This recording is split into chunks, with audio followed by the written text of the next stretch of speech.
आज हम general entries का क्वेश्चन करेंगे।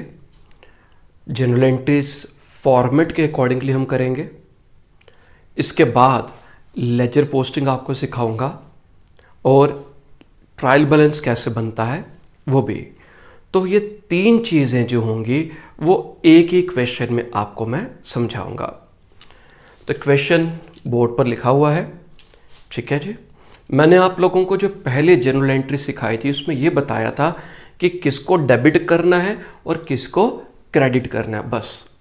अब उसको लिखना कैसे है, फॉर्मल वे से कैसे लिखना होगा, ये उसका फॉर्मेट यहां पर आ जाएगा। अब फॉर्मेट में क्या जाता है, जनरल एंट्रीज का जो फॉर्मेट होगा, हम ऐसे एक टेबल बनाएंगे। हेडिंग जनरल एंट्रीज, इधर लिखा डेट, पर्टिकुलर्स, एलएफ का मतलब होता है लेजर फोलियो।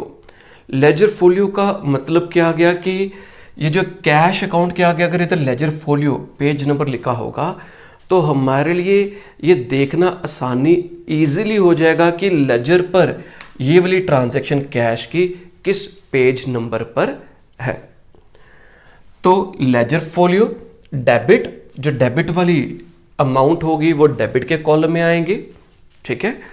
और जो जनरल एंट्री में क्रेडिट वाली आइटम्स होंगी वो क्रेडिट के साइड में आ जाएंगे। तो debit amount in rupees, credit amount in rupees.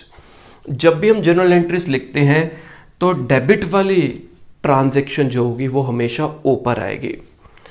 समझने के लिए आप चाहे ऊपर लिख दो नीचे लिख दो, बट जब आपने फॉर्मल वे से लिखना है, फॉर्मेट के अकॉर्डिंगली लिखना है, तो डेबिट वाली ट्रांजैक्शन, डेबिट वाली आइटम हमेशा ऊपर आएगी और वो बिल्कुल साथ में यहां से स्टार्ट होगा। जैसे कैश अकाउंट डीआर, अमाउंट इसकी यहां पर आ जाएगी। एंट्री मैं बाद में समझाऊंगा, अभी सिर्फ बेसिक्स बता रहा हूं इसका। और जो क्रेडिट वाली आइटम है वो इसके नीचे यहां पर शुरू होगी और थोड़ा सा आप देखेंगे बिल्कुल एग्जैक्ट इसके नीचे से शुरू नहीं होगी, थोड़ा सा गैप छोड़कर स्पेस देने के बाद हम क्रेडिट वाले आइटम को यहां से लिखते हैं। और क्रेडिट के लिए हम टू से स्टार्ट करते हैं। तो टू कैपिटल अकाउंट, इसके आगे सीआर लिखने की जरूरत नहीं है, सीआर नहीं लिखते, सिर्फ डेबिट के सामने डीआर लिखते हैं। डेबिट वाली अमाउंट डेबिट के सामने में, क्रेडिट वाली अमाउंट क्रेडिट के सामने में लिख देंगे। और इसके नीचे ये ब्रैकेट में जो लिखा हुआ है इसे हम नरेशन कहते हैं। नरेशन क्या आ गया कि जो क्वेश्चन दिया गया है इसी को ही आपने अपनी वर्डिंग में थोड़ा सा चेंज कर कर लिख देना है, थोड़ी बहुत चेंजेस, क्योंकि यहां पर जो लिखा हमने वही लिखना कि क्या हमने जो जनरल एंट्री की इसका मतलब क्या है, व्हाट इट मीन्स, नरेट करेंगे उसको, हम उसका मीनिंग लिखेंगे, ठीक है।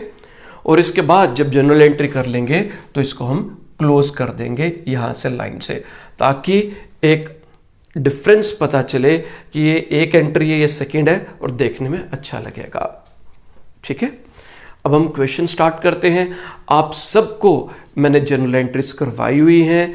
आपने ये लिखना है कि डेबिट डीआर में क्या आइटम आएगी। सबसे पहले आपने क्या आइडेंटिफाई करना है, रफ में ये जो सोल्यूशन मैं कर रहा हूं इससे पहले आप वीडियो को पॉज कर कर आप पहले रफ में साइड में ये लिखते चलिए कि डीआर के पहले तो कौन कौन से दो ट्रांजैक्शंस या तीन ट्रांजैक्शंस इन्वॉल्व हैं, उसके बाद डेबिट किसको करना है और क्रेडिट किसको करना है, उसके आगे आप अमाउंट लिख देंगे। तो फॉर्मल तरीके से कैसे लिखना होगा मैं इसमें बता दूंगा। तो सबसे पहले स्टार्टेड बिजनेस विद कैश, हमने बिजनेस स्टार्ट किया कैश के साथ।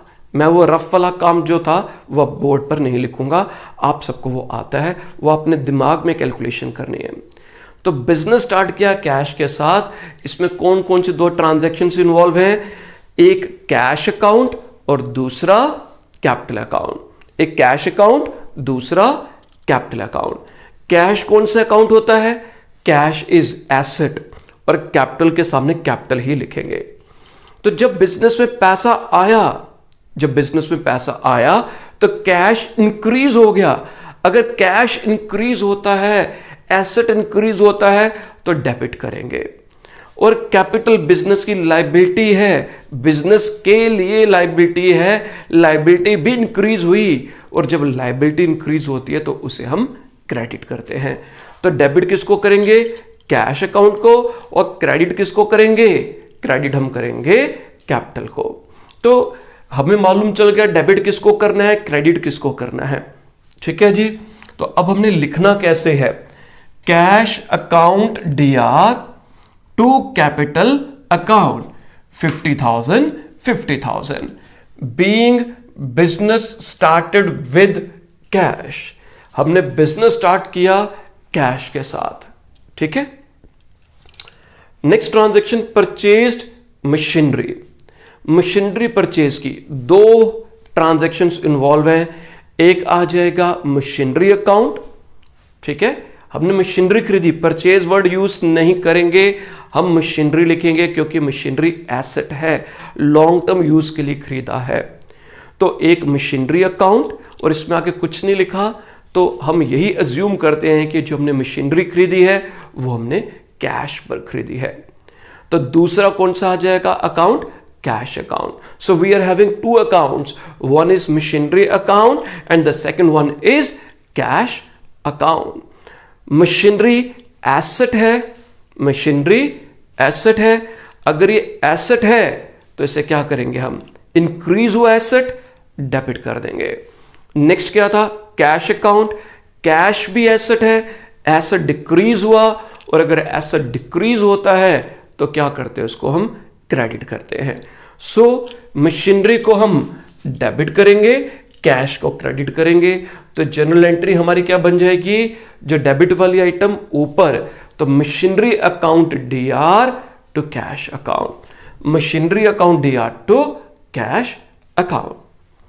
बीइंग मशीनरी परचेज, डेबिट में डेबिट की अमाउंट और इसके नीचे ये क्रेडिट में क्रेडिट की अमाउंट आ जाएगी। Next is purchase goods for cash. 12,000 की गुड्स कैश पर खरीदी।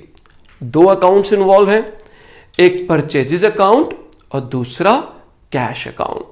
परचेजेस और कैश। परचेजेस कौन सा अकाउंट होता है? कौन सा? परचेजेस हमारे लिए एक्सपेंस है, परचेजेस एक्सपेंस है। और हमने जब गुड्स खरीदी कैश पर खरीदी, दूसरा कौन सा अकाउंट इन्वॉल्व था? Cash account. एक परचेजेस अकाउंट, दूसरा कैश अकाउंट। एक्सपेंस इंक्रीज हुआ, डेबिट कर देंगे परचेज को। कैश एसेट है, डिक्रीज हुआ, गुड्स खरीदी, पैसा गया, डिक्रीज हुआ, क्रेडिट कर देंगे। तो जनरल एंट्री क्या बन गई? Purchases account DR to cash account, purchases account DR to cash account. Next is paid rent. हमने रेंट पे किया, तो रेंट कैश में पे किया होगा।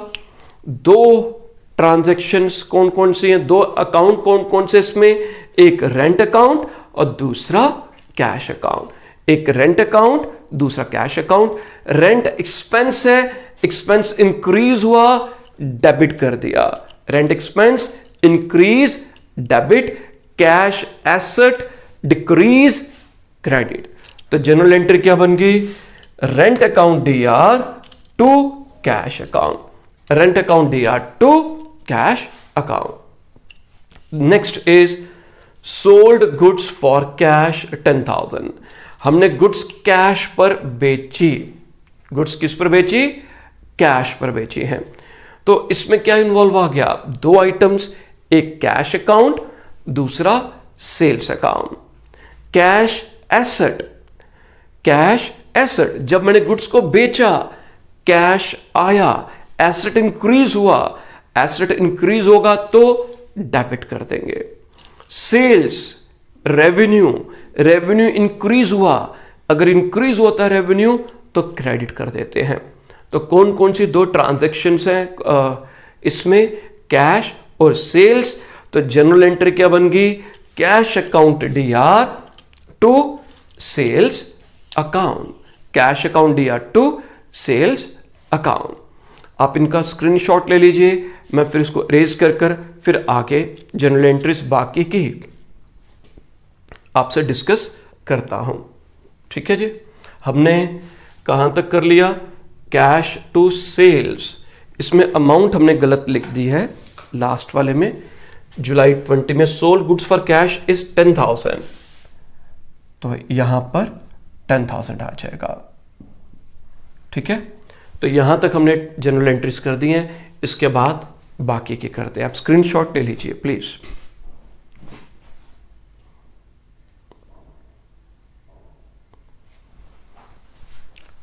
अब इसके बाद बाकी की ट्रांजैक्शंस करते हैं।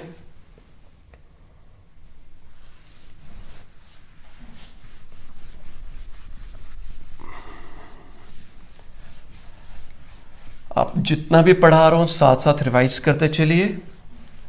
अकाउंट असिस्टेंट का टारगेट लेकर चलिए कि आपने इसे क्लियर करना ही करना है। और इस समय एक बहुत अच्छी अपॉर्चुनिटी है। आप इसमें देखेंगे कोविड-19 की जो परिस्थिति है, तो इसमें कौन लोग सिक्योर हैं, किनको इतनी चिंता नहीं है जो गवर्नमेंट जॉब में है। प्राइवेट सेक्टर में नौकरियों से बाहर निकाल दिया जा रहा है। बिजनेसमैन के लिए पैसा अपने लिए उनके लिए कमाना मुश्किल हो गया, तो वो आगे सैलरीज नहीं दे पा रहे हैं, इंडस्ट्रीज में नहीं हो पा रहा है। तो इस समय कौन से लोग सेफ हैं? Those who are government employees. तो बड़ी अच्छी अपॉर्चुनिटी है। जितनी ज़्यादा मेहनत कर सकते हैं आप मेहनत करिए, आप लोगों को बेनिफिट मिल जाएगा। और एक देख लीजिएगा कि जॉब्स कितनी है, पोस्ट कितनी है और नंबर ऑफ कैंडिडेट्स कितने हैं, कितने लोगों ने अप्लाई किया। तो कंपटीशन काफ़ी टफ है। तो इस कंपटीशन से वही बच्चा इसमें जो आगे आ पाएगा जिसने ज़्यादा मेहनत की होगी, जितने ज़्यादा रिवाइज किया होगा, जिसके कंसेप्ट्स क्लियर होंगे। ठीक है जी। तो अगली entry, sold goods to Ashok. किसको गुड्स बेची? अशोक को। इसमें दो ट्रांजैक्शंस इन्वॉल्व है। इसमें एक तो नाम लिखा हुआ है ना कि सोल्ड गुड्स टू अशोक, नाम लिखा है। तो नाम का मतलब क्या आ गया कि ये ट्रांजैक्शन उधार पर है। किस पर है? ये उधार पर है। अगर नाम लिखा हो तो मैंने कई बार पहले बताया ये उधार पर होगी। तो इस पे दो अकाउंट्स कौन से हैं? एक अशोक और दूसरा सेल्स। अशोक को गुड्स बेची, अशोक से मैंने पैसा लेना होगा। अशोक मेरे लिए एसेट बन जाएगा। क्या बन जाएगा? अशोक मेरे लिए एसेट बन जाएगा। तो एसेट इंक्रीज हुआ, डेबिट कर देंगे। सेल्स रेवेन्यू है, इंक्रीज हो गई, तो उसको हम क्रेडिट कर देंगे। तो जनरल एंट्री क्या बन गई हमारे पास? तो 2020 डेट कितनी है जी इसकी? 20th है जुलाई 20। तो अशोक नाम के साथ अकाउंट नहीं लिखते, टू सेल्स अकाउंट 7,000 एंड 7,000। तो इसमें नरेशन क्या आ जाएगी हमारे पास? सोल्ड गुड्स टू अशोक है, तो नरेशन आ जाएगी being goods sold on credit. Being goods sold on credit, being goods sold on credit. इसके बाद अगली ट्रांजैक्शन जो 22 वाली है, इसे ध्यान से समझिएगा। जनरल एंट्रीज करवाई थी तब भी मैंने कहा था कि इस पर प्रॉपर वे से वेटेज दीजिए, प्रॉपर वे से इसको आप समझिएगा। तो इसमें क्या लिखा गया हमारे पास? Cash received from Ashok in full settlement. आप इसमें देखिए हमने अशोक को कितने की गुड्स बेची थी? हमने अशोक को 7,000 की गुड्स बेची थी। कितने की गुड्स बेची थी? अशोक को 7,000 की गुड्स बेची थी। और उसके बदले में हमें कितने रुपए मिले अशोक से in full settlement? We are getting only ₹6,800। लेना कितना था? 7,000, मिला कितना? 6,800। 200 रुपीज हमें कम मिले, और जो 200 हमें कम मिले वो डिस्काउंट अलाउड हो जाएगा, हमारे लिए खर्चा होगा, लॉस होगा। इसमें अब 3 अकाउंट इन्वॉल्व हैं। एक कैश अकाउंट, कैश एसेट है, पैसा आया, एसेट इंक्रीज हुआ, कैश को डेबिट कर देंगे। दूसरा डिस्काउंट अलाउड, एक्सपेंस है, खर्चा है, इंक्रीज हुआ, debit. And the third one is Ashok. Ashok मेरा एसेट था, अशोक ने पैसा दे दिया, एसेट डिक्रीज हो गया, क्रेडिट कर देंगे। तो हमारी जर्नल एंट्री क्या आ जाएगी और अमाउंट कैसे लिखेंगे? जुलाई 22। तो हमारी जनरल एंट्री आ जाएगी कैश अकाउंट DR। देखिएगा लिखना कैसे है, डेबिट वाली आइटम सारी इकट्ठी लिखनी होती है। Discount allowed account DR। और पैसा किससे मिला था? अशोक से, टू अशोक। कैश हमें 6800 रुपीज मिला, तो बेटा कैश में हमने 6800 ले लिया। कितना कैश में ले लिया? 6800। 200 रुपीज का हमने डिस्काउंट अलोक कर दिया था। कितने का डिस्काउंट दिया था? 200 का। टोटल कितने लेने थे अशोक से? 7000 लेने थे। अब वो हिसाब किताब खत्म हो गया। जो अशोक से 7000 लेने थे, जो ऊपर डेबिट था, उसको अब हमने क्रेडिट में कर दिया। अशोक का अकाउंट खत्म। ऊपर 7000 डेबिट, नीचे 7000 क्रेडिट। तो अशोक का अकाउंट हमने खत्म कर दिया। और वो खत्म कैसे होता है? जितनी अमाउंट से डेबिट था उतनी अमाउंट से क्रेडिट कर देंगे तो वो खत्म हो जाएगा। अब इसमें देखो डेबिट का टोटल से 7000 और क्रेडिट में भी 7000। Debit should be equal to credit. ये चेक कर लीजिएगा आप। Narration being cash received and discount allowed. Discount allowed, हमें कैश मिला और हमने डिस्काउंट अलाउ कर दिया। नेक्स्ट इज 23rd को परचेज्ड गुड्स फ्रॉम जॉन। हमने किससे गुड्स खरीदी हैं? जॉन से खरीदी है। नाम लिखा इधर जॉन, आगे कुछ नहीं लिखा कैश। तो what it means? It means ये ट्रांजैक्शन उधार पर है। हमने गुड्स किससे खरीदी? जॉन से। दो अकाउंट इन्वॉल्व हैं, एक परचेजेस अकाउंट, परचेजेस एक्सपेंस है, इंक्रीज हुआ, डेबिट कर देंगे। दूसरा जॉन, जॉन से उधार पर खरीदा। अब जॉन को पैसा पे करना मेरी लायबिलिटी है, तो वो लायबिलिटी बन जाएगी। लायबिलिटी इंक्रीज हुई तो क्रेडिट कर देंगे। तो जर्नल एंट्री मेरे प्यारे प्यारे अच्छे अच्छे बच्चों क्या बनेगी? Purchases account DR। मेरे साथ साथ रिपीट कर लिया करो या पहले बोल दिया करो। To John, amount 4000। Purchases account DR to John 4000। Being goods purchased, being goods purchased on credit, on credit. ये उधार की एंट्री आ गई। Last journal entry, cash paid to John in full settlement. हमने कैश किसको पे किया? हमने John को कैश पे किया इन फुल सेटलमेंट। हमने पे कितना करना था जॉन को? मैंने जॉन को पे करना था 4000 रुपीज, बट मैंने जॉन को कितना पे किया? मैंने जॉन को 3900 रुपीज पे किए। 100 रुपीज मैंने जॉन को जो कम पे किए वो मेरे लिए डिस्काउंट रिसीव्ड होगा, वो मेरे लिए इनकम होगी। तो इसमें 3 अकाउंट्स इन्वॉल्व हैं। एक कैश अकाउंट, हमने कैश पे किया, एसेट है, एसेट डिक्रीज हुआ, क्रेडिट कर देंगे। जॉन जो मेरी लायबिलिटी थी, मैंने इसको पैसा पे ऑफ कर दिया, लायबिलिटी मेरी डिक्रीज हो गई। अगर लायबिलिटी मेरी डिक्रीज होगी तो उसे हम डेबिट कर देते हैं, तो जॉन को डेबिट कर देंगे। And the third one is discount received. Discount received revenue, मेरा रेवेन्यू इंक्रीज हुआ तो उसे हम क्रेडिट कर देंगे। तो जनरल एंट्री क्या बनी? डेबिट को अलग से, क्रेडिट को अलग से। John DR to cash account to discount received account. 24th को जॉन DR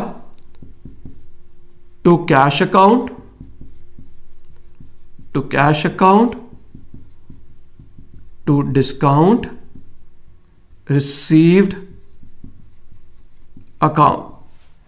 जॉन को हमने 4,000 रुपीज पे करने थे, 4,000 लिख दिया। कैश एक्चुअल में 3,900 रुपीज पे किया और डिस्काउंट कितना मिल गया, 100 रुपीज। डिस्काउंट कितना मिल गया, 100 रुपी। तो नरेशन मैं डिक्टेट कर देता हूं। अब उम्मीद करता हूं कि वीडियो में वो यहां तक कवर हो जाएगा। तो नरेशन क्या बनी, being cash paid and discount received, discount received. आप इसका स्क्रीनशॉट ले लीजिएगा। इसके बाद वो जो स्क्रीनशॉट है आप जनरल एंट्रीज पहले कॉपी पर नोट डाउन कर लीजिएगा, जितनी भी करवाई है मैंने। लेजर अकाउंट्स जब मैं आपको सिखाऊंगा तो इन जनरल एंट्रीज के बेसिस पर ही लेजर अकाउंट सिखाऊंगा मैं आपको। तो ये आपके लिए कंसेप्ट बिल्डिंग के लिए है। ये पूछा जा सकता है कि आपको कौन से आइटम डेबिट होगी, क्रेडिट होगी, कैसे डेबिट होगी या कैसे क्रेडिट होगी। आपको जो जेकेएसएसबी वाले जो स्टूडेंट्स हैं उसमें एमसीक्यूज से रिलेटेड ही लिमिटेड पार्ट आएगा, और जो 11th वाले स्टूडेंट्स हैं उनको ऐसा नहीं होगा कि आपको जनरल एंट्रीज भी करनी होगी, उसके बाद सबके लेजर्स भी बनाने होंगे। तो ये 5 से 6 पेजेस का बन जाएगा। तो उनको सिर्फ एक अकाउंट बोला जाएगा बनाने के लिए, लेजर जनरल एंट्रीज सारी हो सकती हैं, और उसके बाद बोला जाएगा सिर्फ कोई एक अकाउंट बना दीजिए। यूजुअली जिसमें ज्यादा ट्रांजैक्शंस होती हैं, जिसका नाम बार बार रिपीट होता है, उसी को बोला जाता है, या फिर 2 या 3 अकाउंट से बोले जाएंगे। तो आपको सिखाने के लिए, सभी को सिखाने के लिए जितने भी इसमें ट्रांजैक्शंस हैं हम वो अकाउंट बनाएंगे। ठीक है, तो आप इसका स्क्रीनशॉट ले लीजिएगा।